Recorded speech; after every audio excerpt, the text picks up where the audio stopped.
Un premier cas d'Omicron confirmé ce matin en Ile-de-France. Le patient revenait d'un voyage au Nigeria. Son entourage a été placé à l'isolement. De nombreux pays continuent d'identifier eux aussi la présence de ce nouveau variant sur leur territoire.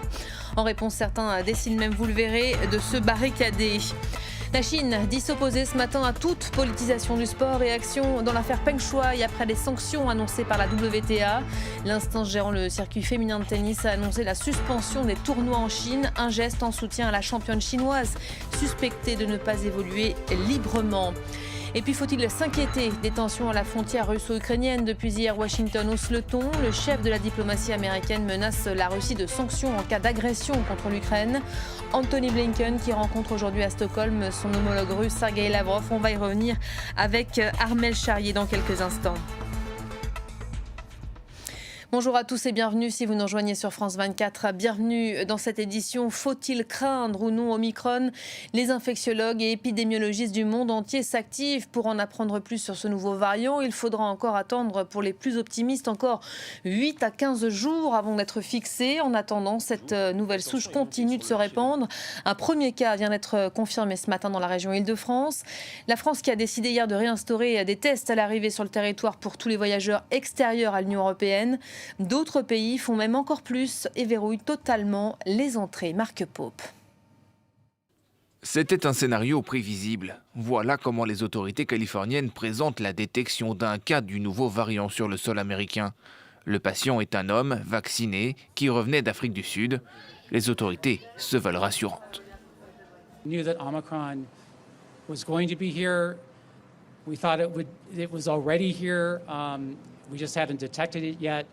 So this is cause for concern, but it is also certainly not a cause for us to panic. We are prepared here in the city for this.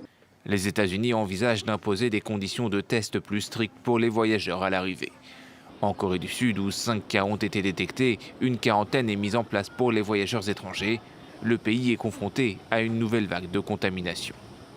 단계적 일상 회복에 들어선 지 한 달이 지난 어제 국내에서 5,000명이 넘는 확진자가 발생하였고 위중증 환자도 700명을 넘어서고 있습니다. Selon l'ONU et l'Organisation mondiale de la santé, ces fermetures de frontières sont inefficaces et stigmatisantes pour les pays concernés, comme l'Afrique du Sud, où le nouveau variant a été identifié en premier. This is a very strong appeal that I launch, appeal to common sense. We have the instruments to have safe travel. Let's use those instruments to avoid this kind of, allow me to say, travel apartheid.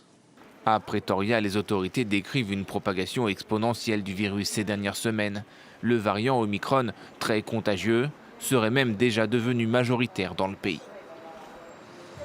Et puis outre-Rhin, si la situation sanitaire connaît ces derniers jours une timide amélioration, elle reste globalement alarmante avec des dizaines de milliers de cas supplémentaires chaque jour et des hôpitaux proches de la saturation.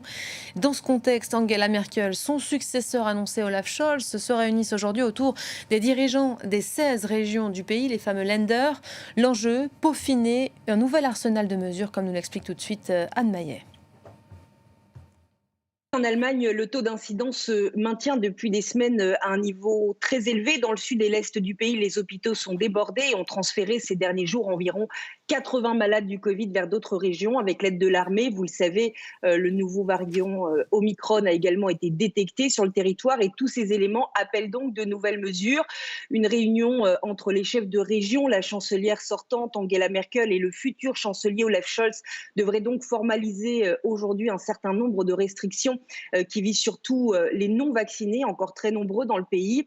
Ainsi, ces personnes non vaccinées ne seront plus autorisées à se rendre dans les magasins non essentiels et tous les lieux publics. Des restrictions de contact sont également prévues dans la sphère privée pour les non-vaccinés. Et puis, on s'attend également à ce que les régions soient autorisées à décréter la fermeture complète des bars, des restaurants, des commerces et des écoles si la situation épidémique l'impose au niveau local.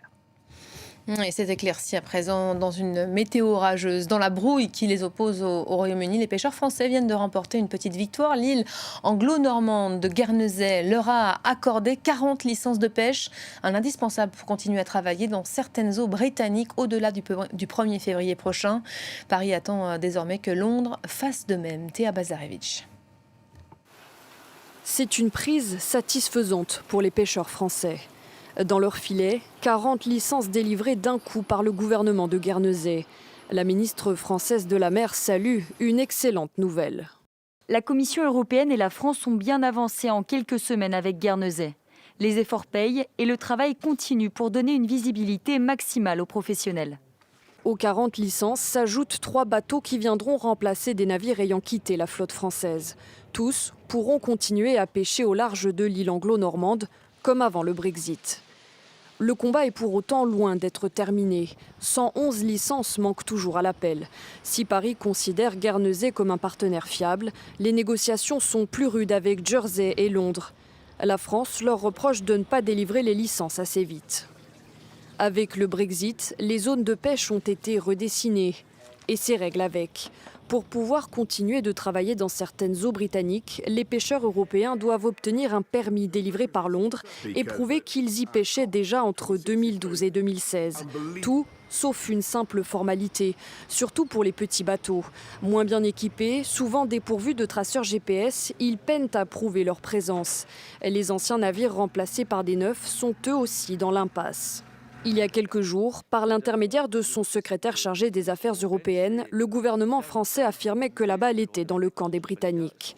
Les deux pays ont jusqu'au 10 décembre, date fixée par la Commission européenne pour régler ce litige, avant d'éventuelles mesures de rétorsion.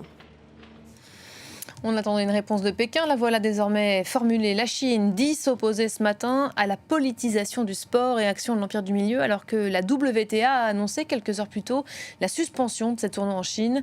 L'instance du tennis dit s'inquiéter elle aussi du sort de Peng Shuai, formulant ainsi son inquiétude pour la sécurité de la joueuse chinoise, ancienne numéro 1 mondiale en double, Mark Pope. C'est une mesure sans précédent dans le tennis mondial. En suspendant ces tournois en Chine, la Women's Tennis Association frappe un grand coup.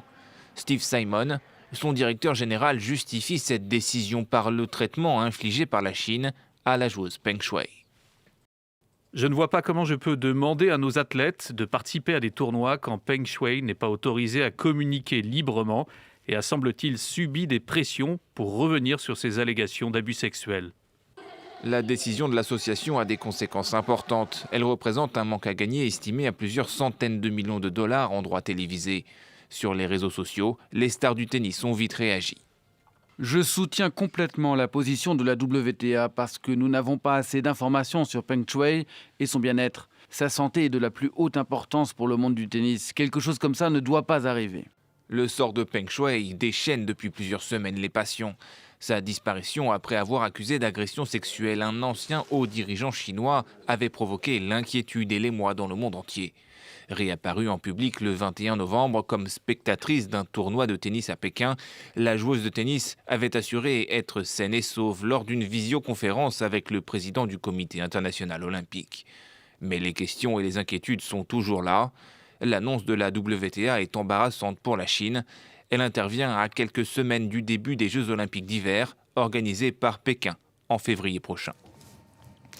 La Russie est-elle réellement sur le point d'envahir l'Ukraine? Les tensions entre Kiev et Moscou sont allées crescendo ces derniers jours. Depuis plusieurs semaines, le Kremlin est accusé de déployer massivement à la frontière ses troupes, au point de faire sortir hier Washington de sa réserve, qui met en garde maintenant personnellement Vladimir Poutine. Explication en images avec Théa Bazdarevitch. Aux portes de l'Ukraine, il multiplie les exercices militaires. Plus de 90 000 soldats russes seraient massés ici, selon Kiev. Et leur présence inquiète les autorités. Nous allons demander aux alliés de se joindre à l'Ukraine pour mettre en place un ensemble de mesures de dissuasion, comme des sanctions économiques qui seraient imposées à la Russie au cas où elle déciderait de choisir le pire des scénarios. À savoir, une invasion de l'Ukraine. Un scénario que les États-Unis ne laisseront pas se produire. À l'issue du premier jour d'une réunion de l'OTAN prévue de longue date à Riga en Lettonie, le chef de la diplomatie américaine a mis en garde la Russie. Nous ne savons pas si le président Poutine a pris la décision d'envahir l'Ukraine. Mais nous savons qu'il est en train de mettre en place la capacité de le faire rapidement. Nous avons clairement fait savoir au Kremlin que nous riposterons en cas d'agression. Le Kremlin, de son côté, se défend de toute velléité belliqueuse. Nous n'avons pas besoin de conflit, mais si l'Occident est incapable de contenir l'Ukraine, et au contraire l'incite, alors bien sûr nous prendrons toutes les mesures nécessaires pour assurer notre sécurité. Depuis l'annexion de la Crimée par Moscou en 2014, l'Est de l'Ukraine est le théâtre d'une guerre entre Kiev et les séparatistes pro-russes. Le conflit a déjà fait plus de 13 000 morts. En avril dernier, de vives tensions avaient fait craindre une reprise des combats. Une autre réunion est prévue ce jeudi entre Antony Blinken et son homologue russe Sergueï Lavrov. Pour mettre fin au conflit, le président ukrainien Volodymyr Zelensky se dit lui prêt à des pourparlers directs avec Moscou. Voilà, des échanges vont avoir lieu aujourd'hui à Stockholm entre Sergueï Lavrov et Antony Blinken. Armel Charrier, bonjour. On peut peut-être commencer par parler de ces échanges prévus aujourd'hui après cette prise de position des Américains qui assurent avoir des preuves d'une possible agression. Oui, et vous avez entendu d'ailleurs Antony Blinken dire on a la possibilité d'une agression, mais je ne connais pas leurs intentions quand même, parce que là, on n'est pas avec des chars qui sont à la limite de la frontière et qui en une demi-heure vont passer de l'autre côté. On est sur des manœuvres russes avec plus de monde et plus de matériel, et surtout du matériel qui a été laissé lors de précédents exercices, ce qui leur est inhabituel. Qu'est-ce que cela veut dire ? On peut effectivement avoir à un moment donné des Russes qui se mettent en route pour venir. Simplement, en termes de météo, on est au beau milieu de l'hiver et c'est pas le bon moment. Il pleut, on est à plus d'une centaine de kilomètres, c'est très boueux, difficile d'avancer pour des chars. Donc, si à un moment donné les Russes veulent envahir l'Ukraine, généralement ils ciblent plutôt le plein hiver quand les sols sont gelés et que donc dans ces cas-là ils peuvent passer. Ça nous amène à janvier-février. C'est en fait un peu de tout cela dont on est en train de parler, avec une très grande inquiétude des Américains qui du coup se propage au président Zelensky, le président ukrainien, et qui lui rachète de l'armement aux Américains, et puis on l'avait vu ces derniers temps aux Turcs carrément. Il y a de vrais enjeux donc derrière tout cela. Côté russe, l'enjeu c'est quoi aujourd'hui ? Alors l'enjeu côté russe, c'est peut-être là que se pose la question, parce que pourquoi est-ce que Vladimir Poutine irait envahir l'Ukraine ? C'est un conflit qui est gelé. Il a pris ce qui l'intéressait, c'est-à-dire la Crimée, parce qu'il la considère russe. Donc ça, il voulait la récupérer. Il l'a depuis 2014, non officiellement. C'est pas reconnu par la communauté internationale, mais de facto, il l'a. Ensuite, s'il veut effectivement faire plier Kiev, c'est beaucoup plus facile pour lui de couper le gaz que de faire rentrer des chars, dans la mesure où, si vous coupez le gaz, il fournit les 2 tiers de gaz à l'Ukraine, et on est au beau milieu de l'hiver, les gens ont froid, donc très vite, il y aura des réactions. En plus, s'il va récupérer le Donbass, c'est pas intéressant pour lui, parce que le Donbass est une région minière sous-développée, donc ça coûterait très cher aux Russes à remettre en état, et ils ont déjà dépensé beaucoup d'argent sur la Crimée. Donc la logique, elle n'est pas là.